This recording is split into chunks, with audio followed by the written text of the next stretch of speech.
दुगाव रोडवरील bank of महाराष्ट्रच्या ATM मध्ये चोरी करण्याच्या प्रयत्नात असलेल्या चोरट्याला पोलिसांच्या तात्काळ कारवाईमुळे रंगेहात पकडण्यात यश आले। या संशयित आरोपीनं यापूर्वी कोटक महिंद्रा बँकेचं एटीएम फोडल्याची कबुलीही दिली आहे। पोलीस निरीक्षक गणेश गुरव यांनी दिलेल्या माहितीनुसार रविवारी पहाटे सचिन सुदाम ढेपले वय 40 राहणार नांदुर्डी रोड निफाड यानं कटावणी आणि स्क्रूड्रायव्हरच्या सहाय्यानं बँकेतील सीसीटीव्ही कॅमेरे निकामी करून एटीएम फोडण्याचा प्रयत्न केला। मात्र सायरन वाजताच आणि बँकेच्या लँडलाईनवर कॉल आल्यानंतर पोलिसांनी तात्काळ घटनास्थळी धाव घेतली।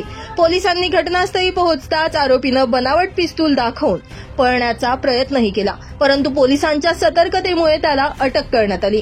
चौकशीमध्ये आरोपीनं कोटक महिंद्रा बँकेच्या एटीएमवरील पूर्वीच्या चोरीची कबुली दिली आहे। त्याच्या विरोधात भारतीय दंड संहिता 2023चं कलम 331, 4, 62, 324 आणि 115 अंतर्गत गुन्हा दाखल करण्यात आलाय।